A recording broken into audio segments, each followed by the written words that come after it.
So I've finally sorted out how to store all of my equipment and projects in the lab, but still haven't found an elegant way to store all my stationery. I had a lot of scrap wood handy, so I decided to build a wooden stationery organiser. Here's how I did it. Like with any project, it's important to have a plan, so I decided to draw out exactly what I wanted to make first and thought about how it was going to be put together. I started with a large flat piece of wood and proceeded to mark out where to cut.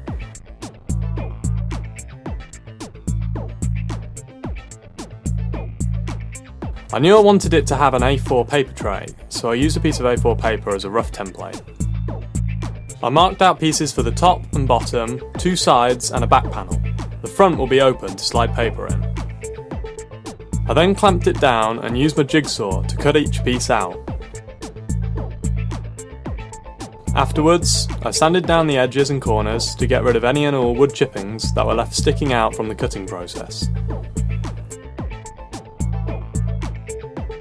Here is what I have so far. As you can see, the pieces fit together nicely. For the second part, I got two thick pieces of wood and measured them to be the same length as the previous wood I cut. I then used my circular saw to cut them down to size. And again, I used sandpaper to make the edges as smooth as possible. I then marked out two holes using a centre punch where the screws will go to connect both of the pieces of wood together. Since the wood is very dense and the screws I'll be using are large, I decided to drill two pilot holes and then countersink them to allow the screws to lie flat in the wood. The screws were then drilled in, ensuring that they were not long enough to breach the other side of the wood. I then marked out exactly how many holes I wanted for storage and where they will be, and the centre punch was used again to make the holes accurate.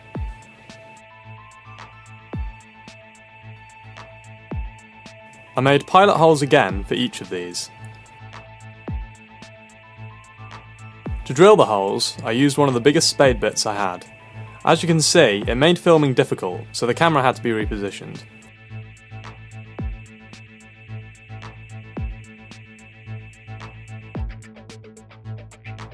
It took quite a while to drill out and strained the batteries on the drill quite a bit, but the end result was exactly what I was looking for.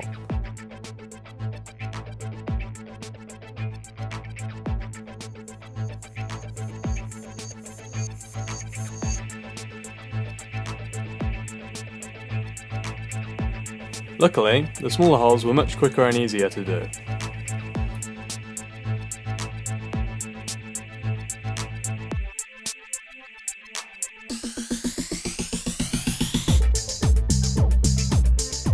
After clearing out most of the sawdust, it's starting to look very nice. Drawing the guidelines in pencil allowed me to remove them just by using a rubber. After all that cutting and drilling, it was time to clear down the workspace, ready for the next part of the build process. To give the current section a nice finish, I took to the Dremel and used a sanding tool to smooth out the edges of the holes.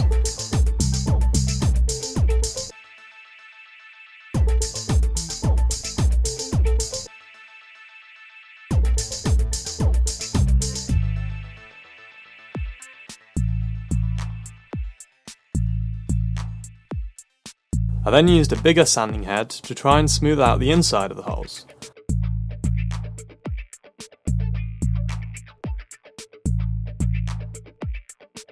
And finally, I used my normal sanding block again just to go over the edges of the whole thing one last time. Time to get the pieces I cut out earlier, as it's now time to assemble them together. After laying it all out on the desk, I worked out the best method for connecting all the pieces together. I opted to use nails over screws, as the wood is thin and it will only be holding the weight of stationery, so strength is not too important. That being said, I did use between 5 and 6 nails for each side of each piece to ensure that the whole structure was sufficiently stable. It took a while to get this right, as lining up the nails was rather difficult, but in the end I'm happy with the result.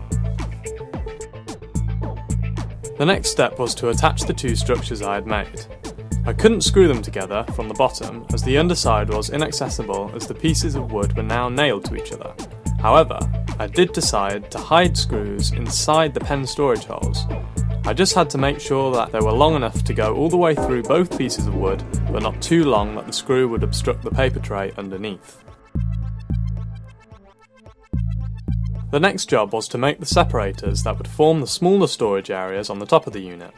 I started by deciding how many sections I wanted and measuring how long each separator needed to be. I then drew out guidelines on wood and used the jigsaw again to cut them out. I finished them off by giving them also a quick sand down. After I had the separators lined up where I wanted them, it was time to secure them down. There was no need for nails or screws for this, simply hot glue would suffice.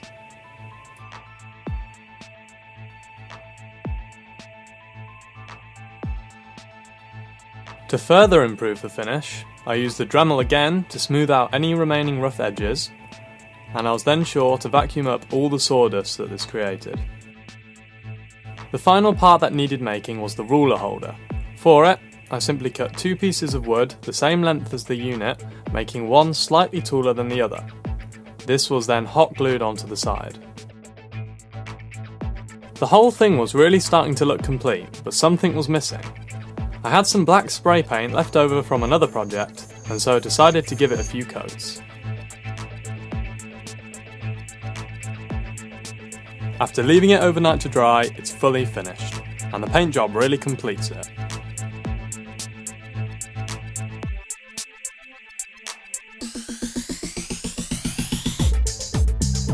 You can really see its usefulness once all the stationery is loaded onto it. All the hard work has paid off. It might not have the best production quality, but it was made in just a few hours from scrap wood, and it serves a useful purpose of storing all the lab stationery in an organised and easy to reach location on the work surface. It performs its function just as intended, so I'm happy with the way it's turned out. This was a very tame project when compared to the stuff I usually do, but it did give me a chance to improve my carpentry skills. Keep a lookout for new videos to be released soon, covering much more exciting projects I have in the pipeline.